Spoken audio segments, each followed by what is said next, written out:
usia. Betul. Sing penting ki kebutuhan. Kok kebutuhan? Wong yen ora duwe butuh, tuwa ya lemes. Ning mergo isih dibutuh, tuwa ya tetep semangat. Kok iso sampean duwe butuh nyatane putra putri loro ya wis mentas kabeh, wis palakrama kabeh. Butuh iki jenengan ki apa? Butuh kuwi ora mung wujud materi dalam hal ini uang, ning butuh kemaremane ngati. Tegese Kanthi aku iso ngibur piyai sakmene akeh kuwi atiku ya seneng dadi seneng atine. Oh iya.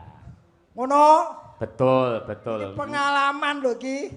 Pengalaman piye? Lagi iki lho dagel ning tengah dalan ya lagi iki aku. Tengah dalan tur jalan tol ya. Wah. Miris. Nek ya mergo iki peresmian dadi menang ayem. Nggih. Ya alhamdulillah iso melu sowan rene, Mas. Nggih. Wah. Ya lagi iki aku budal tak lon-lonan. Rada gasik. Saka Semarang. Mlebu jalan tol. Kuwi lho dibenerne sing padha lenggah ki lho, jalan tol. Kuwi jenenge kuwi buta huruf. Kok iso? Tulisane apa? TOL. Diwaca tol kok tol. Dari iki yen kepengin ngerti ngelmune dari sudut mana kamu membacanya. Lah kuwi kudu dicethake ngene iki. Yen basa Jawa iso mbok waca A. Nggih. Utawa basa Arab iso diwaca A utawa O. Ayo saiki tol kuwi tegese apa? Jalan yang lurus bebas hambatan. Jawabane cah TK. Neng ndi-ndi ya ngono kuwi, intine ya ngono kuwi. Ning kuwi sumbere saka ngendi kowe ngerti ra? Kenapa kok tol diwaca tol? Ora ngerti. Kuwi dijikuk saka surat Al-Fatihah ayate berbunyi ihdinas siratal mustaqim. Sik to hubungane jalan tol karo Fatihah ki apa? Ora lho, wong ki arep perjalanan mlebu jalan tol ki maca Al-Fatihah supaya slamet. Doa. Lah tol dhewe kuwi tegese iki ora mare ra tau maca buku. Kosik to kosik. Sing tak ngerteni nun sewu, tol itu dari bahasa Inggris, ya pancen singkatan TOL ning artinya atau penjabarannya adalah take on location. Kuwi ya kleru meneh. Lho kok iso? Take on location. Kuwi sebetulnya salah. Tol dhewe iki mergo wis ana tegese tol kuwi bahasa Inggris, tegese basa Indonesia biaya. Wow, kene iki jurusan bahasa kok. Tegese dalan yang berbayar ngono apa piye? Iya, jalan tol kuwi jalan yang berbayar. Ora terus tol take on apa? Lokalisasi apa? Lokasi dudu lokalisasi nyok ora. Lah ya lokasi kuwi ya bener ning luwih bener meneh tol kuwi berbayar atau berbiaya. Kuwi ning ya apa wae ning sing gampang ditampa wae. Nerjemahke tol ki sing gampang ditampa wae. Upamane piye? Tol ki tulisane apa? TOL. T kuwi tanpa prapatan. Ya mesti bener lek nek prapatane ya mbingungke wong ora. Kok sik to wong bener kok kowe nesu ki lho. Lah nek ndi kabeh ya ngerti jenenge tol nek prapatane bener Bang Jone. Bener, bener. Ya wis bener kok protes. Ya wis. O Kedua O. Ora entuk dienggo Car Free Day. Kowe Car Free Day jalan tol modar kowe. Iya. Terakhir L. L kuwi ya jaman biyen, Mas. Kuwi lokete akeh sing buka gur siji. Mula antrine biyen saiki wis komplit. Saiki L kuwi lurus mulus alus mergo dijaga Jasa Marga lan Adikarya. Waduh, luar biasa. Kuwi tol. Sik gandeng jenengan wis menyebut Jasa Marga dan Adikarya. Sisan gawe gandeng jenengan iku kondang dagelan sing seneng oncek-oncek. Apakah penjabaran dari Adikarya luwih dhisik?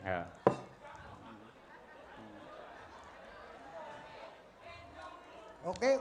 Ayo kudu lek nganti ora gelem sok taun ngarep yen nganti peresmian tol nggen Sleman utawa nggen Bantul utawa Kulon Progo engko arepe wayangan klasik tok tanpa dagelan malian. Iki ora iso to. Ha iya paribasane lho. Aku nganggur kok ora dijak.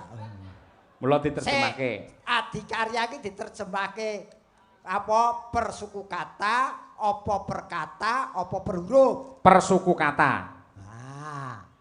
Aki akeh prestasine mula dipilih bangun jalan tol. Ya.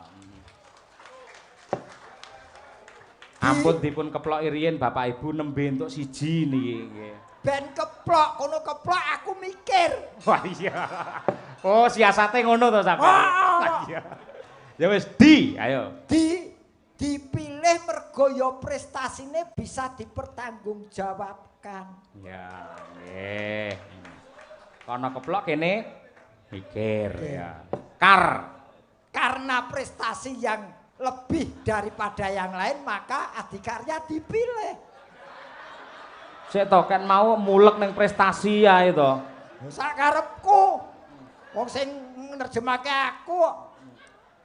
Terakhir ya. Ya ini PT yang diharapkan bisa bekerja sama dengan Jasa Marga karena terpilih membangun jalan tol.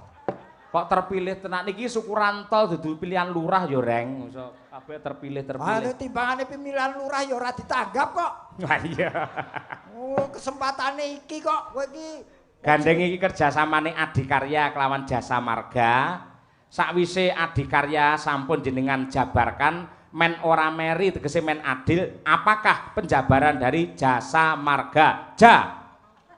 Jadi jalan tol seluruh Indonesia ada karyanya Jasa Marga. Wah, ya nggih.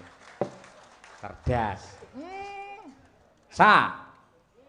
Sampai sekarang masih dipercaya oleh pemerintah untuk membangun jalan tol. Kose aja kesusu to. Lah pancen tak cepetne iki kok ben ketok cerdas kok sampean ayo. Jenengku Marbagio iki.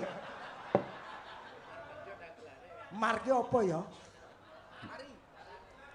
Iki sing diarani Jasa Marga iki ora egois. Mari itu mengajak PT lainnya untuk bekerja sama dalam membangun jalan tol. Nah, wis kompak wis pasangan ideal kok. Nah iya, dadi ora iso kok egois ora iso, harus bekerja sama. Terakhir Nah ini garis marka sampai rambu-rambu di jalan tol itulah tugas Jasa Marga. Mriki menika mapan wonten ing exit tol Jogonalan. Iya kok sik to. Aku ki dudu komputer dipencet metu. Lah saiki apa-apa kudu serba cepat, tepat dan akurat kok ya. Oke. Yen iki kaitane karo acara bengi iki. Oh, boleh. Mergo Jawa to iki. Jawa. Jaga apa? Nalan. Jo ki jo nganti ana alangan sawiji apa mula Adikarya Jasa Marga lan para PT-PT lainne bengi iki nganake syukuran. Ya, Go ki golong gilik kepanitiaane nentokake syukuran kudu nggelar wayang kulit. Nah, naminipun dalang kedah Ki Cahya Kurcaci. Sapa jenenge? Cahya sapa? Tak kepruk iso Kostati rumah sakit ora. Lah sapa jenengmu? Kuntadi. Cahya Kuntadi. Nah iki. Terakhir lancar acaranipun margi ugi nimbali gareng saking Semarang. Kaya masa katut awakmu kuwi. Wis jenenge sapa meneh? Wis jenenge Pak Mudin sapa kene tak terjemahke. Kari siji. Apa? Kabupatene Klaten. Mudiar. Ora ana tembung kok Kla iki lho. Enak kene Klaten kok. Ya ning gandeng iki nama kabupaten per huruf. Oh, luwih dawa. Kudu ngono. Luwih dawa lho iki. Iya ora masalah. Ya, K. Ki K. K ki kabupaten di wilayah Jawa Tengah. Ya kabeh ngerti to Reng kuwi. Lho ki bener apa salah? Ya bener. Yes. geger. Iya. L. L letaknya di perbatasan Jawa Tengah dan Yogyakarta. Oh iya. A. Areanya luas. Kaya cuma Pak men ora. T. Terdapat Candi Prambanan. Waduh. E. Enak udaranya karena dekat dengan Gunung Merapi. N. Nama bupatinya lagi aku urung kenal mergo urung tau ditimbali. Mergo urung tau ditimbali dadi urung kenal aku. Mergo anyar lagi pemilihan wingi kok. Ah iya. Agar ditimbali tak apalke. Asmane.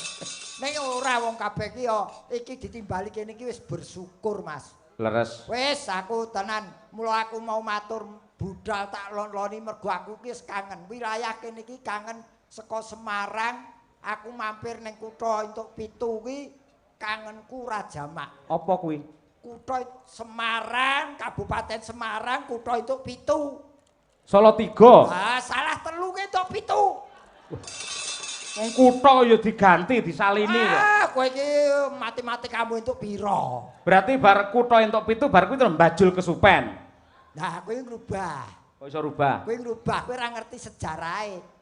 Kae ora mbajul kesupen, jane asline kae wong elek-elek, mbok Jolali.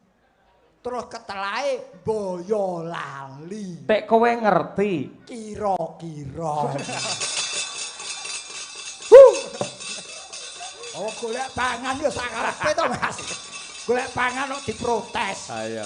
Wong jenenge wong iki pancen tamba kangen suwe rasuan ning tlatah Klaten yen biasane aku wilayahe ora kene Mas. Aku daerah apa ki daerah kecamatan Roto. Apa kuwi? Alah pertelon kono ngiri. Roto, Petan, Lawas. Kuwi terus nganti Gunung Kidul kono. Cawas. Cawas ki anane wis suwe apa ora? Iya. Lah Lawas. Wedi. Wedi kan kene. Ah. Urutane iki Cawas, terus Petan, Pedan. Pedan. aku pas lewat kono ki ana wong wedok Petan pasane. Terus Roto. Roto iki daerah dalan tandut ki lho Roto. Ceper. Ceper ki Roto. Apa-apa kok diwahi. Aku ki saking kangenku karo Klaten tenan kok. Nggih. Aku ya delalah kene iki ana candi elok jane Mas. Napa? Iki Candi Plaosan. Iki Candi Plaosan kuwi candi lanang wedok jarene. Lanang wedok tur kuwi candine elok. Eloke apa? Candine iki motife atau bentuke iki antarane Hindu dan Buddha. Oh. Lah, mula wingi apa anakku leh, apa jenenge Nduk sing foto-fotonan ki apa kuwi? Selfie. Selfie. Maten kok prewedding. Oh, prewedding to. Oh iya. Oh, pas rabi to. Lah kowe ngomong foto-fotonan ya. Lah ya foto-fotonan ning kono mergo mbok menawa kono candi jodoh supaya uripe bebrayan jodoh mula jikuke ning kono, Mas. Oh. Apik tenan saiki tenan wis. Ana patung sing kaya kowe barang ngono. Kok iso kaya aku? Urung dadi tapi urung dadi. Sik separo tok.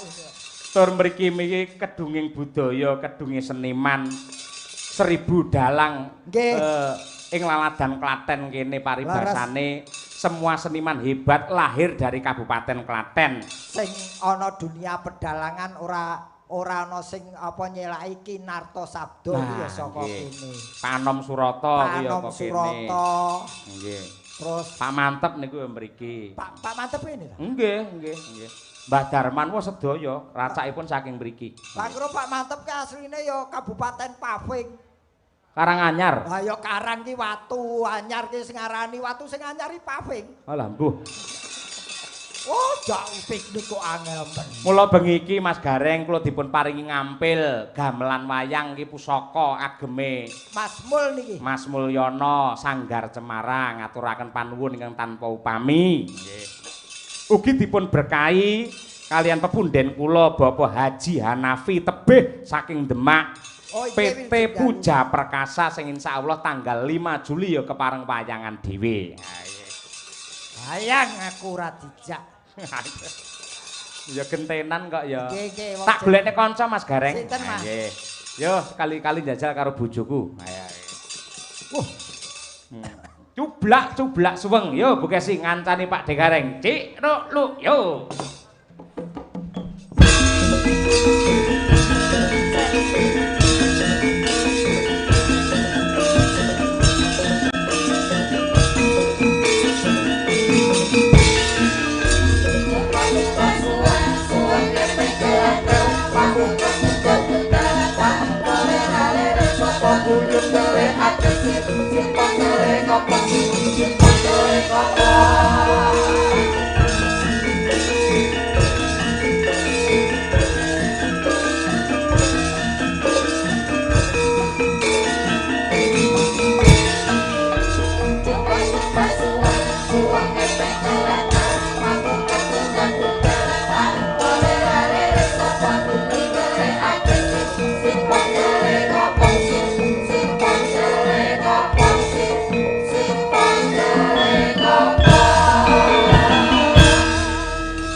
Kuwi dhuwurmu mburimu. Wah. Oh, aku sing salah posisi ya iki. Nggih, tak melu munggah. Wah, aku anggere jejer bojomu iki kaya nostalgia. Nostalgia kelingan tahun bangsa tahun-tahun 2000-an ya, Nduk. Iya. Tur nuwun sewu sidine jenengan kalih Bukesi nalika dadi bintang tamu tasik enten ngantos sepriki. Syukur. Foto jenengan kekalih wah luar biasa. Bukesi kaya Sri Huning sing lanang kaya Srigala. Padune Mary, kowe dadi bojone tau kowe ning dhuwur panggung ngadeg jejer ngene? Ora tau. Sekali tempo. Oh, tanggapan dalan ngono kuwi ya jejer bojone ngene iki. Ora kudu wong kuwi duwe kewajiban dhewe-dhewe kok ya.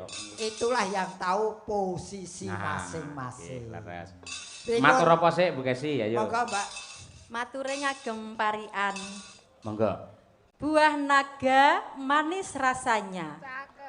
Semoga PT Adikarya dan Jasa Marga jaya selamanya. Amin ya rabbal alamin. Pinter to aku sayang. Jos. Apik. Pak D, ngene iki lho carane meninggikan harkat derajat seorang suami. Ya. Wanita itu juga harus gayung sambut kalih bojo gitu. Aku yo ngono, bojoku yo ngono. Pripun? Lah kowe lek bojomu dalang kowe nyinden gayung Nggih. bersama. Aku yo ngono. Pripun?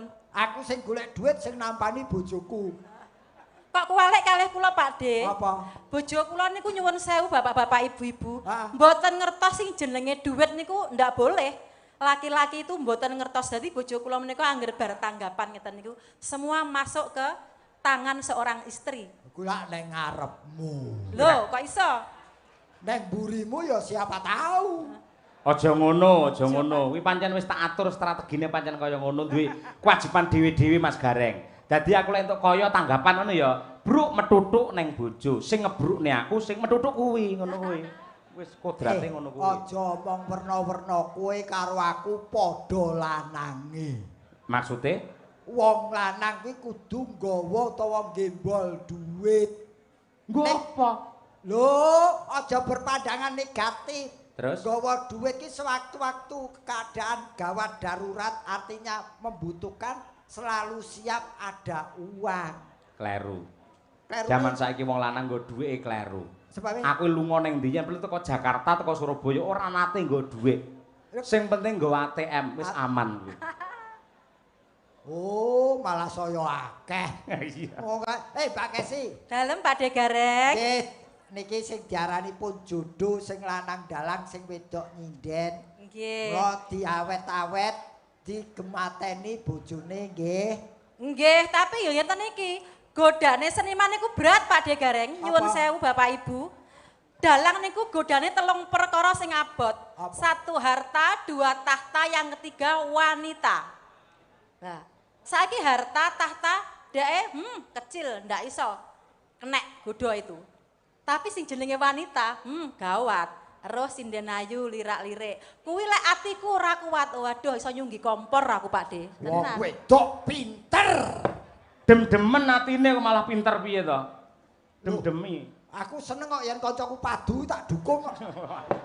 Ya aja men guyub rukun ngono kuwi. Mergo wong lek guyub rukun golek sandang pangan penak ngono lho. Kuwi bojomu ki ora tau neko-neko, ya kowe. Mergo bojomu kae tipe lelaki yang takut dengan istri. Padha karo sapa? Aku. Lah iya. Nggih. Ben nembang ya Pak De Gareng. Mas Dalang, Nggih. matur nuwun sanget dumateng keluarga besar Jasa Marga lan Adikarya yang selalu memberi kepercayaan kepada kru kami Madangkara dan Ki Cahyo Kuntadi. Semoga apa yang panjenengan persembahkan untuk semua warga masyarakat khususnya Kabupaten Klaten membawakan berkah dan barokah nggih Bapak. Amin. Sampun kesupen mengke yen pun tambah rezekinipun Jasa Marga Adikarya tetep nguri-nguri kabudayan, ngurip-ngurip kabudayan lumantar peresmian-peresmian tol yang akan datang. Amin ya rabbal alamin. Nyatane wis bola bali Bu Kesi, Jasa Marga Adikarya nggene wayangan wiwit saka Nganjuk, ndhewe ning Caruban nganti tekan kene ke Boyolali Banyudana nganti saiki insyaallah sok tetep ngurip-urip budaya. Ini sebagai bukti yang jelas dan nyata bahwa Adikarya dan juga Jasa Marga adalah salah satu promotor lestarinya budaya Indonesia. Amin. Pangkur Semarangan Bu Kesi. Ya, apa? Tapi aku wis tuwek ngene iki suaraku lek mengko enggak rasa aja mbok seneni lho, Pak. Mergo wis manak papat ngene iki ya beda karo jaman sik biyen sik ting-ting. Anakmu ki pira? Papat. Papat. Iya. Lho kuwi manak apa idu? Peputra sing halus kok. Iya, ya peputra. Ya, Bu.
Sik kuat ngambah nada tinggi Mas Gareng. Ya paling ora wong ya dosen yang ngisi. Dadi ya kepiye-piye ki lho ki Winong karo Birgit. Kowe iso nembang kaya ibumu kuwi tak pek bojo kowe pokoke. Malah petakan untuk kowe iki malahan ora kok. Ben semangat. Ora semangat malahan untuk kowe. Nggih. Ning aja nyampluki gelunganku ngono to. Ndak boleh sempit. Gelunganku nek jeblok iki lho. Ayo iso diklokop kok ayo. Bapak Hanafi napa tasik lenggah nggih? Tasih mau dawuh mantap. Halo Bapak, sampai ketemu tanggal 5 Juli nanti Bapak. Nggih. Insyaallah karepe dipindah ning Semarang ngono. Nggih. Oh, ban cedak Pakde Gareng. Cedak wong aku ora dijak kok. Tak usulke Pakde, tak usulke. Ora, aku berikutnya saja.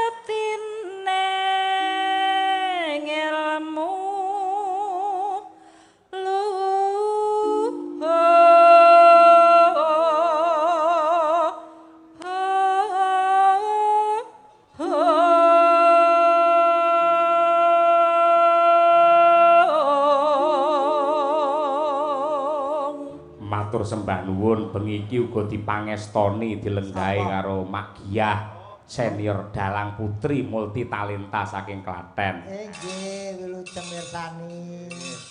Sembah nuwun Mak, mriku mang pirsani alang ujuri anak jenengan. Alang ujur. Aku ya ndongake sing nonton bengi iki, Mas. Piye? Awang-awang kebak layang-layang. Cakep. Ingkang dalu meniki penonton wayang kula dangakaken benjang penanggap wayang. Amin ya rabbal alamin. Nggih. Ugi salam saking Pak Sukisno, matur nuwun salamipun sukses Dimas. Nggih, sembah nuwun. Kelasne Bu. Kang tumrap neng tanah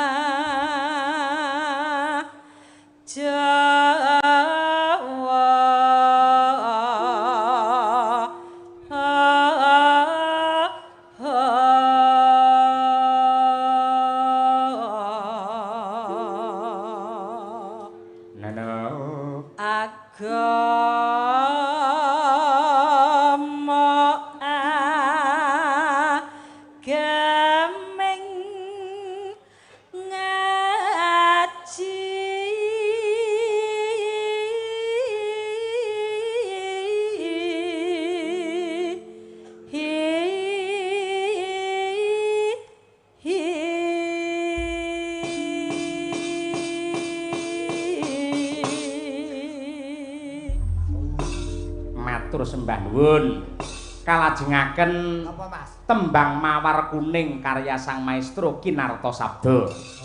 Ini adalah doa yang terbaik untuk Jasa Marga dan juga PT Adikarya Pak Digareng. Mawar kuning, mawar adalah bunga yang indah merekah harum, kuning adalah emas.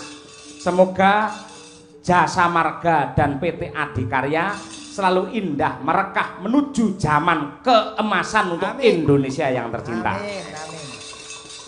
Monggo dados Mawar Kuning.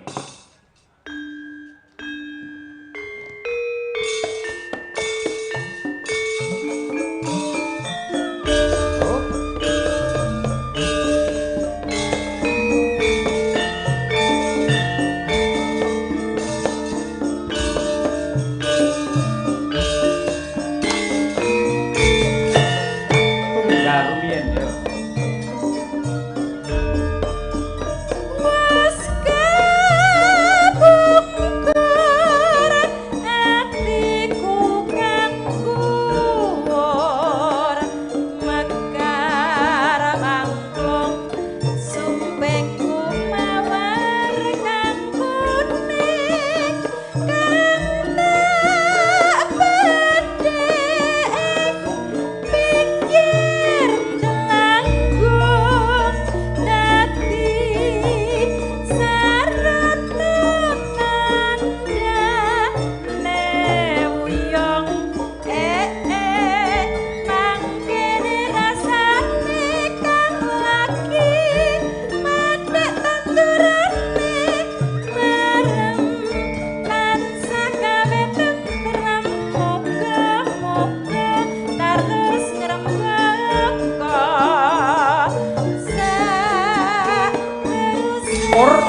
kasih, matur nuwun Bu Kesi. Aduh, wah dibuka karo mboke lagi ku karo anak-anake. Nah, iki. Wah, iki dirawuhi karo Priagung kae. Gede Wah, Mas, Priagung mergo gede dhuwur. Karo pengarang lagu anu Tali Kotang. Sapa? Lagune apa kuwi? Sapa? Mas Wida. Hah? Mas Wida. Heeh. Mas Bontot. Ah, Mas Bontot kuwi. Wis pokoke iki kelompok seniman-seniwati Klaten. Nggih, matur sembah nuwun. Nggih. Sungkem bekti dumateng para pepunden dalang ing wewengkon Klaten, para seniman Klaten. Salam hormat dumateng para kadang-kadang seniman Klaten sedaya kemawon. Nah, iya ana bintang tamune lho kejaba jenengan Pak Digareng. Sapa Mas? Oh, iki istimewa. Lagi bengi iki bergabung dengan Madangkara. Lah. Sapa Mas? Iki Waranggana saka Laladan Gunung Kidul ya, Mbak ya. Gunung Kidul. Yen ra kleru Mbak Uut Salsabila. Uut Salsabila. Ah, men sampean tepung yo men jumeneng. Nggih. Ku tak tang dang dang. Oke, berpadu dalam melodi Mbak Uut. Yo.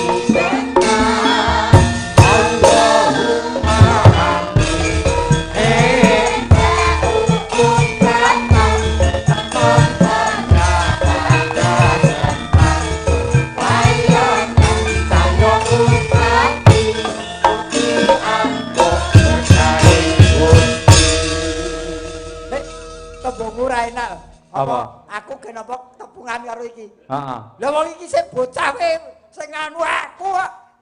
Oh wis tepung kan biyen. Lah, takono bocah iki lho. Aku makane nyebut jenenge iki bingung mergo angel. Akhire nyebut jenenge dhewe iki selablillah. Kosek-kosek. Sampean ki jarene bapakku. Iki wis wengi iki wis ngakoni nek aku anake. Wis. Ning kok nyebut jenenge anake kok bingung. Wong sing maringi maringi jeneng ki nek ya sampean to mbiyen. Aku ngekeki jeneng kowe iki dalam keadaan ora sadar. Menden dhuwur kuwi Mas. Alah, nggih. Uut Salsabila. Uut Salsabila. Uut kuwi cekake gampangane diundang Uut ning Salsabila. Kuwi Salsabila ki artine salah satu biduan lama. Oh. Salsabila. Iki lawas to, Mbak? Lawas iki. Walah. Mau ganti prodo wae. Saking lawase wis suwek ngantian. Iya. Nggih, ngaturaken sugeng dalu. Sugeng dalu, Mbak. Assalamualaikum warahmatullahi wabarakatuh. Waalaikumsalam. Pak Dalang, Mbak Limbuk, Mbak Cangik. Ugi menika Bapak Ibu petinggi pejabat PT Adikarya juga Jasa Marga dan juga tak lupa kepada Bapak Ibu tamu undangan ugi warga masyarakat pecinta wayang kulit sedaya. Nderek pitepangan baleni ya Pak Gareng senajan maupun dikenalke kalian Pak Dalang kula Uut Salsabila saking Gunung Kidul Yogyakarta. Nggih mone omahe ora Gunung Kidul, Mas. Terus omahe Bedor Kidul. Bareng gede pindah ning gunung. Kok iso nek cilik Bedor? Ya ampun ngoten to ya. Gunung Kidul, Gunung Kidul. Anu pase ndi, Nduk? Gunung Kidul ki luas. Pasipun menika Semin. Oh, Semin.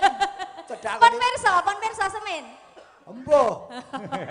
Semin ki ra kleru saka apa Cawas Munggah. Nggih. Ki daerahe ngene Pak Yanto kan. Aja kok kandhane aku wis tau mayang ngene iki kok gitu iki. Wis tau ta? Takoni. Mpun. Pak Yoyo. Yoyo mayang ning gonamu dalam rangka apa? Dalam rangka bersih desa, bersih dusun. Oh, kuwi lho ngono. Pak Yoyo kalian Mbak Kesi menika couple goals. Apa? Couple goals. Kok keplek-keplek. Tegese pasangan idola. Jadi beliau berdua ini saling bersinergi sik kakung dalang sing putri pesinden. Nah, menika role model atau idola para pesinden-pesinden.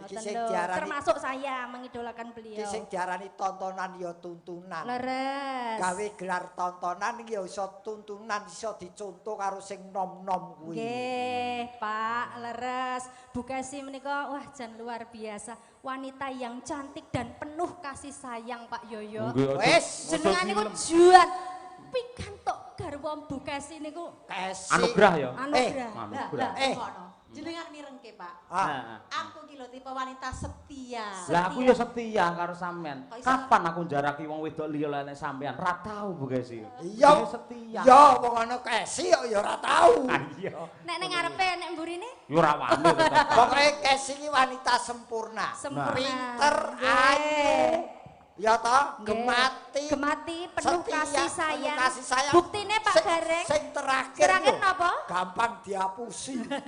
Wah, nggih mboten nek niku wong Mbak Kasih niku pendidikannya tinggi kok gampang dihapusi mboten mungkin.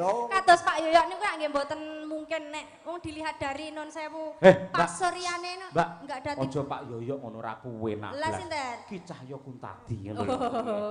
Pak Yoyo. Lah tapi kan panggilannya Pak Yoyo terkenal. Enggak wis salah alamat kuwi asline. Kita Mbak Kasih. Ki Cahyo Kurcaci. Kurcaci cilik. Nggih, ingkang baken nderek Mangayu Bagyo, nderek ndedonga awit sampun diresmikan jalan tol, mudah-mudahan membawa jalan rezeki juga. Amin. Tadi tol artinya nek jenengan mau apa? Take on location. Nggih, nek saya tol itu juga ada artinya Pak Gareng. Apa, Dok? Transportasi optimal lancar. Amin. Jadi semuanya apa? Dengan lancarnya transportasi, lancar juga ekonomi. Leres. Dan bidang-bidang lain. Membawa dampak yang baik bagi warga sekitar, juga bagi warga masyarakat Indonesia. Kados kula panjenengan nika rak nggih sangat terbantu toh dengan jalan tol. Nah, sering manggung luar kota. Sing mobilitasnya tinggi dengan adanya jalan tol pasti terbantu. Biyen Semarang Madiun kuwi 6 jam. Saiki iso tak tempuh 3 jam. Heeh, kok Solo malah mung 1 jam. Lah, nggih. Pokoknya tepuk tangan sekali lagi untuk PT Adikarya dan juga Jasa Marga. Nggih. Matur nuwun. Lah mila saking menika lho Mbak Ut, menika sisan damel nggih. Monggo. Wonten pamundhut. Assalamualaikum warahmatullahi wabarakatuh. Waalaikumsalam warahmatullahi wabarakatuh. Mbak Limbu, permintaan lagu dari CVMDM. Subkon rambu-rambu di bawah pimpinan Pak Yono Al-Ghazali dan di bawah pengawasan Pak Misnan Adikarya ngersakake lagu Bajing Loncat. Nah, nggih. Bajing Loncat dipun kersakaken. Ugi kala wau wonten titipan salam ugi. Menika ngendikanipun ada tamu undangan Bapak Profesor Dr. Suyono. Lenggahipun wonten pundi Bapak? Pidalem saking Tlaga Prambanan ngendikanipun. Wau kentun lelagon saking keluarga Gunung Kidul lagune Ninggal Katresnan. Nggih. Pun mang pilih ingkang pundi riyin, Derek? Nggih. Monggo. Bajing Loncat riyen siap. Pengen ngerti kaya apa jogete. Oh, salsa. Aduh lah. Salsa bilaut ki jogete jos kuwi. Heeh. Apa wis tau roh jogetanku to? Kira-kira. Ning isor wae nduk kene. Nggih. Ben luwih leluasa ngene pola. Anjlok. Sing anjlok sirahe sik napa? Oh, sing gendong kula. Tenan lho iki, tenan lho. Bojoku wis 30 tahun ora tau tak gendong kok kowe tak gendong. Lah ya ora apa-apa, malah men pengalaman gendong. Kowe ora ngerti to di streaming bojoku nonton kan lho. Ora apa-apa. Kene gendong. Mas gendong. Kowe seneng to yen kok bengi aku njaluk ora dikeki. Njaluk apa? Ono ya. Njaluk gendong. Ayo, anjlok. Ayo, aduh. Oh, Pak Haji. Mosok kaji kok gendong presiden. Lah sak putune ya oleh ae to. Hobi kok. Iya. Dibawane Mbak Ut nggih? Nggih. Bawan. Non? Bawane Bukesi mawon. Oh ampun, berarti lajeng mawon. Nggih, lajeng mawon. Sing slendro? Derek. Oke, nggih, slendro mawon. Nggih. Coba diaturake bajing loncat Monggo. oleh bintang kita Mbak Uut Salsabila Gunung Kidul punya. Aku ngemate aku. Monggo diaturaken Madangkara. Yuk. Hoi.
siji.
Matur nuwun, kalau ingkang ngersakaken mugi rena ing penggalih. Amin ya rabbal alamin. Pak Yoyo, Pak Cahyokun tadi. Nah, Wae wajan. Aku wis kono ngomong sik aku tak megah-megah sik. Lah nggih jenengan ambek niki wae jane anu lho, musike sanadyan seru ki ning jogete sampean ki ya metu suarane. Oh, kok. Mak krengket ngono ki tak kira ki panggung. Aku lali budal rene mau urung tak kei oli. Jebulane balunge ki muni, Pak. Oh, ki olahraga salah mongso yo ngene iki. Nggih. Niki pripun lajeng kula golekne kanca. Sapa? Mbak Winong Nawangsih. Nggih. Oh. Mbak Winong Nawangsih. Jenengan lak kagungan campur sari napa Mbak nika Guntur napa? Guntur Madu. Guntur Madu. Guntur Bumi nggih. Kolaborasi kalian Siden Madangkara. Nggih, matur nuwun atase kula penyanyi Gunung Kidul saged ditimbali berkolaborasi dengan Pak Yoyo serombongan niki tak nggih. Seniman ki ora mawas di papane sing penting bareng-bareng berkarya mugi kawruh ing bab budaya. Leres kados pertunjukan dalu menika bukan hanya menampilkan napa nggih Pak peresmian jalan tol juga tetapi kolaborasi antara kemajuan dan juga kearifan lokal. Betul. Modernisasi kalian menika budayane rak mboten dilalekke. Betul. Monggo. Jadi saya Winong dikancani ki Mbak Yumu sasal bilaut ki. Ngeten kados jambe sinigar ya Pak De ya. Kados jambe sinigar to nek ngeten niki. Ya ayu kabeh pokoke aku selera kabeh. Jenengan tengah ben Moh aku kok mbok rayah. Mbot.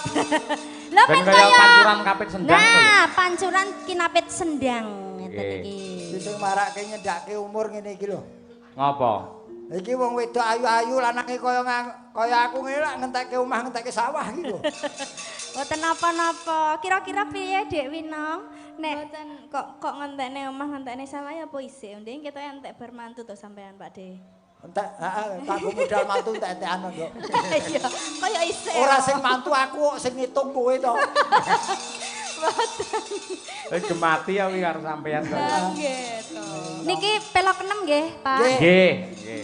Wow. Ninggal katresnan kalau wau Nggih. kolaborasi Mbak Uut kali Mbak Wino. Katur Nggih. Pak Suyono, salam saking Gunung Kidul. Nggih. Ugi kagem menika ingkang kagungan bengkel Dinamo Pak Slamet wonten Jogonalan. Wah, Ajeng nggih. menika nggih titip Nggih, salam Pak Slamet. lancar nggih.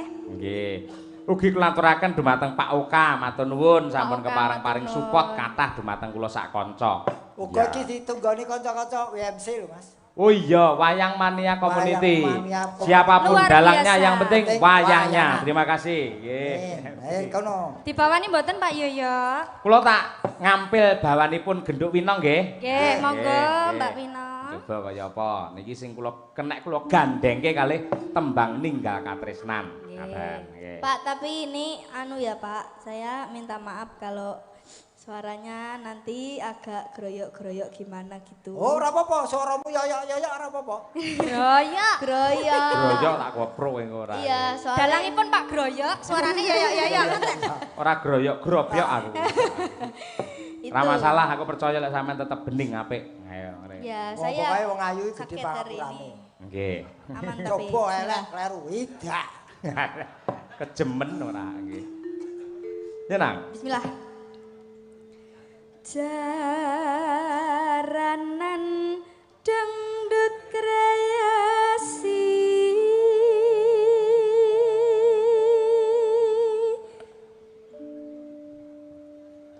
rineng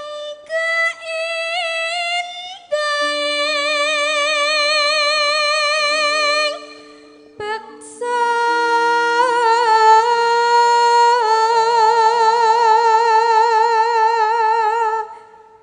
Ninonano senterewe jaran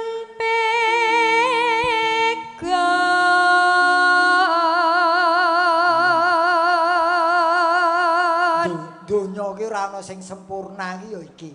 kok iso? Lho, tenan, lho donya ki ora ana sing sempurna. Winong ki bocah ayu, pawakane apik, suarane becik, iso golek duit, urung dibojo. Ya Allah, saya tuh masih kecil kok bojo toh. Saya tuh masih kuliah loh Pak D. Jangan Semester piro, Nong? gitulah. Saya tuh masih semester 4. Jangan cepet-cepet. Enggak mau cepet-cepet takut Setok enggak. kuliah kok kecil, sing SMA wis manak loro akeh kok.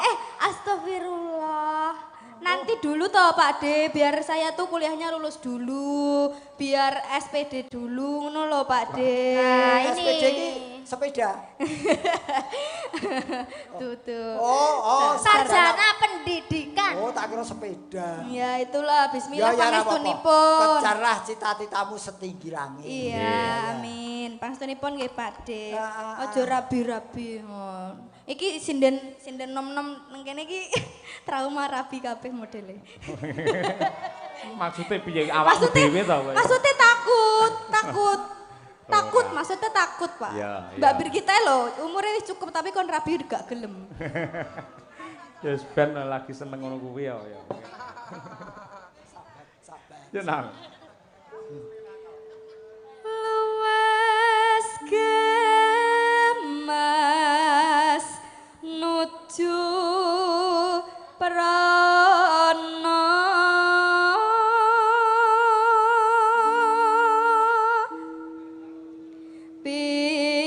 pinter agawe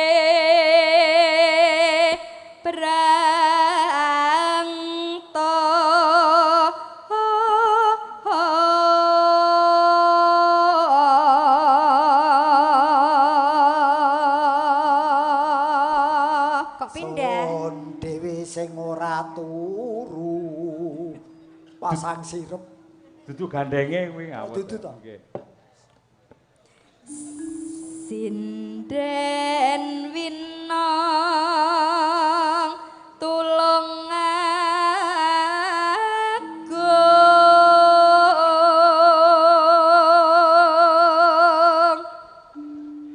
aja nganti ninggal tresno.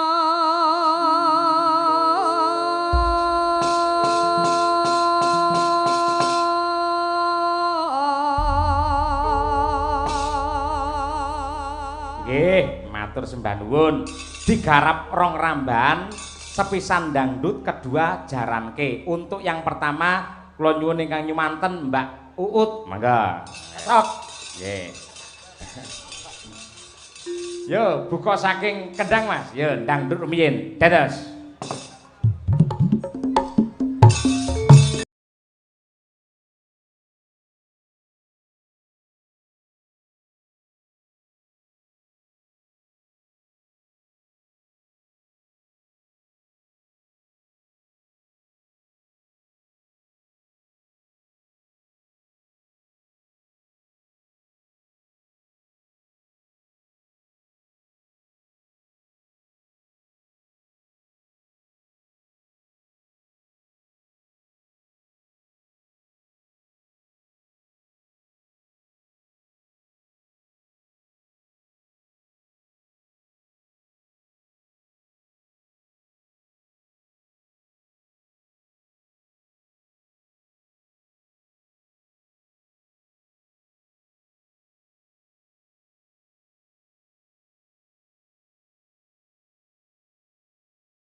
yo. Hei.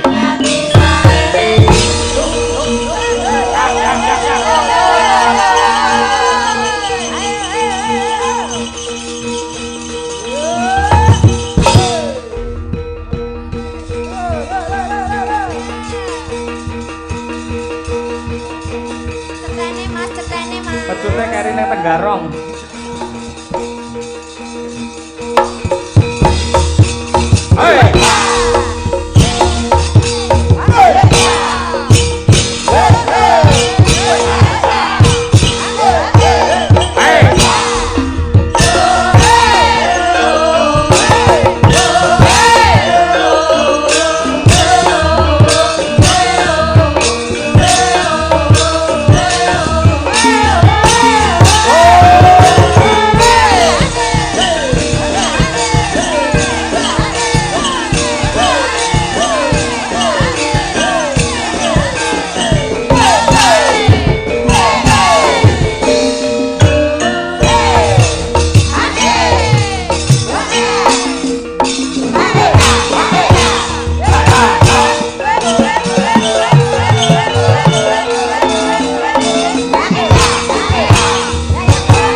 Sadurunge ndelek Mas Yoyo ki penari sing mangane sente. Penari jaranan? Penari jaranan. Penari jatil. Sente rewe khusus iki ya Winong iki wis. Luar biasa. Pokoke dipangan wis pokoke karo Winong. Mbak Ut ya luar biasa, pokoke anggere kerep gabung kalian Madangkara suwi-suwi apal. Lah pripun to Pak Yoyo, kula niki pun ngagem seragam Madangkara lho. Nek pun ngeten iki ketok ya arep melu terus. Amin ya rabbal alamin nggih. Mboten dijak ya melu ya Bunda ya. Lah niki ngeten Pak De Gareng, Mbak Ut. Nggih. Jumbo kalian dawuh saking panitia ini lak bertabur doorpress. Doorpress. Wonten limbukan menika mangke ada 5 hadiah. Doorpress. Goro-goro ada 6 hadiah dan setelah wayangan terakhir itu ada 3 hadiah sepeda motor, sepeda pancal karo sepeda listrik. Pertanyaannya doorpress iki kanggo sapa? Umum untuk semuanya. Berarti penonton lain dari umum bisa jagake untuk doorpress. Betul.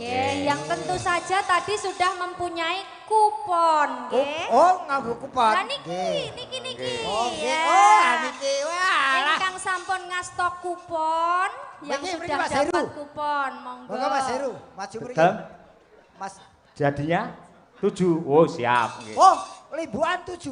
Oh, gawe Mas Heru limbukan 7. Siap, tambah loro berarti. Nggih. Mriki. Sampai jajar Sinden Ayu kok wedi. Sampe nika, mriki Mas. Ya, namanya siapa ini Mas? Niki di kocok nih. Nggih, diublak bareng mang pendhet setunggal Mbak Ut. Oh, setunggal. Nggih. Bismillahirrahmanirrahim. Ini ya. Terus pripun Pak? Iya. Langsung disiarkan. Oh nggih. Kupon yang pertama yang saya ambil yang ada di tangan saya, monggo Bapak Ibu melihat atau mengecek kupon yang sudah ada di tangan penjenengan semuanya. Hadiahnya jalani yang pertama. Hadiahnya? Rice cooker. Oh ya, 1 buah rice cooker. Nomornya adalah 215. 215. Ada 215. Monggo. Yang mana? Silakan untuk mendekat ke panggung ya.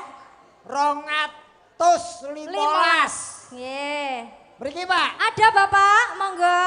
Wis, entuk ya. rice cooker sesuk Selamat. orang liwet. Yang liwet no.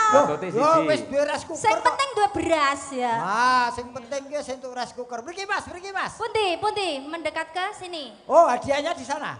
Oh ya, dicek Langsung. dulu monggo. Oh, langsung sana.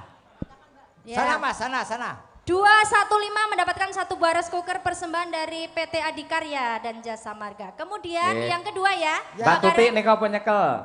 Ini juga satu rice cooker lagi. Nggih. Yo. Satu rice cooker. 177. 177. 177. Ayo. Kita hitung berapa kali? 5 kali.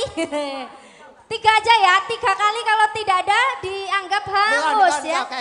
177. 177. Ah, Mang bengok, Pak. Aku. Ye, langsung selamat Bapak, monggo lari Pak.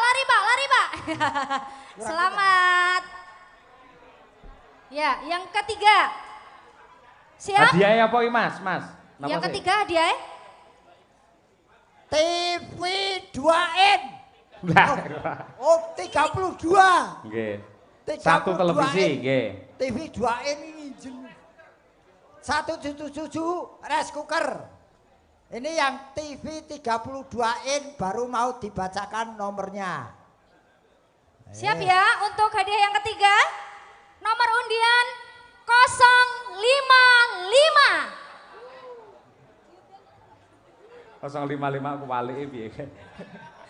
Oh, nomornya mereka 550. Oh, Pak. 555. 055. Nomornya rokok lawas. Seneng 55. Iya.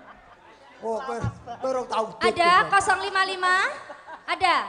Oke, Bapak monggo langsung menuju ke panitia. Televisi 32 in. Ya. Nah, TV, Pak, hadiahnya TV. Apa dikit nyetel sing niko-niko nggih? nggih. Bagian itu tar nyetel. Sudah Bapak? Sudah? Ya. Selanjutnya, oke? Cocok ya. Selanjutnya kupon undian ini mendapatkan hadiah satu buah HP. Oh ya, satu buah HP. Nomor 4052. Loh, hadiah. Gon aku piro ya, Pak? Aku ya duwe lho, Pak. Aku ora entuk. Aku duwe lho, Pak. Aku kok ora entuk kupon dhewe. Ki nggon Wis aku bas mentah we. Ya ora kudu apa mesti nyarne. Nomor 4052 ada? Ya, monggo Bapak langsung mendapatkan satu buah handphone. Wah, itu hadiah. Hadi Prayitno. HP. HP. Hati Prayit. Hadiah selanjutnya TV 42 in. Ben. Wow, gede banget ya Pak Gareng ini. Ambo aku ora entuk kupon kok. TV 42 in. Nomor undian 2050. Pak Taslim dapat. Yeay. Iki piro ya iki? Ndi? Mas, iki 5 apa telu? 2050. 5. Betul, betul. Selamat. Dijikok, TV-ne dijikok. Ora mbok jikok tak ajar lho kowe. Jikok kowe. Tambah dhisik simbolis saya jikok. Ayo Mas, ayo. Dijikok TV-ne kae. Mas tak ijoli det 200 oleh ora? Kok tak tebus 100 ya. Ayo. Kae lho dicani panitiane kok jikok TV kok ayo. Ayo. Kowe gelem ra TV. Pendhet tenan Mas ndaanku Mas Taslim. Iya, kemudian hadiah selanjutnya monggo disiapkan panitia satu buah kulkas mereknya Sarap.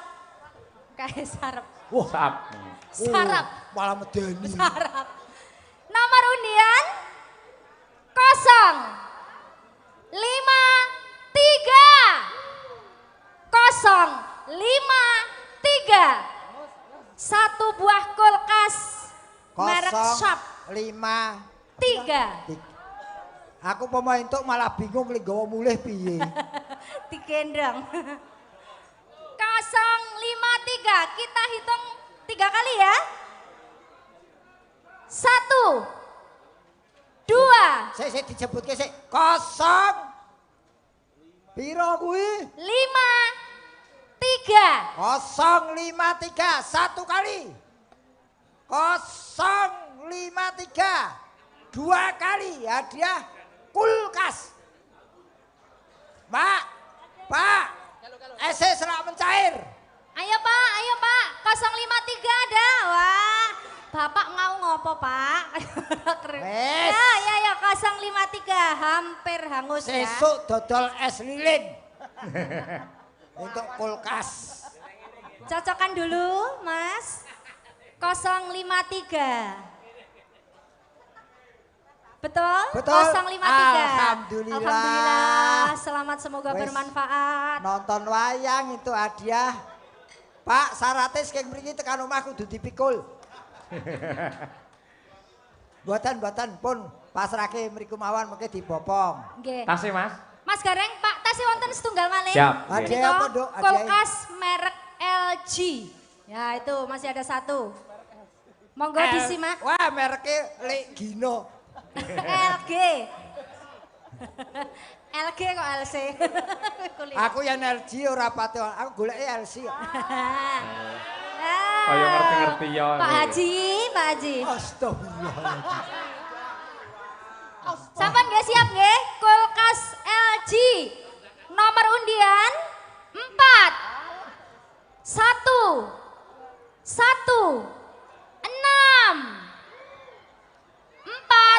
1, 6. Ada, Pak? Enten mboten? Putih, Bah. Ada. Oh ya, monggo Pak. Ya. Selamat, dicocokkan dulu nomor undian 4116. 4116. Waduh. 4116, betul Bapak? Ya. Alhamdulillah. Tepuk tangan yang meriah.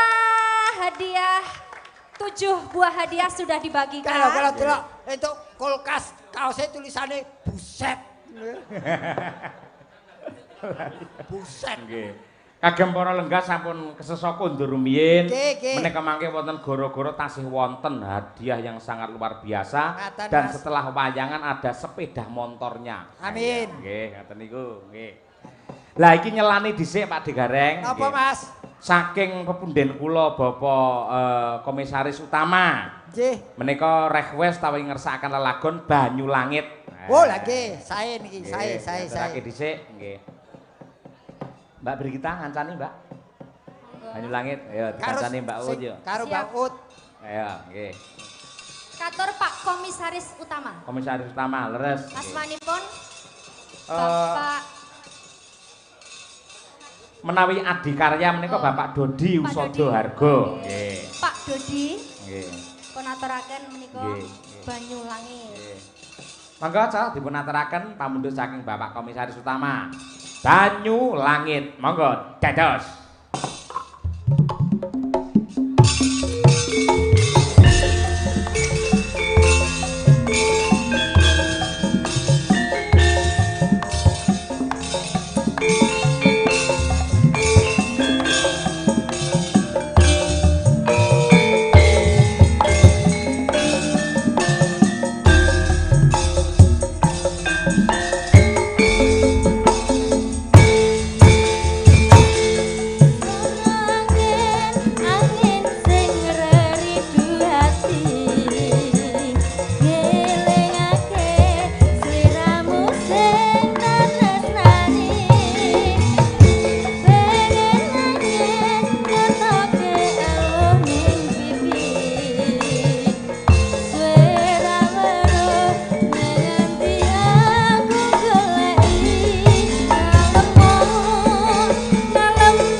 Terima kasih, terima kasih. Iki jenenge suwuk ruda paribeksa. Walah.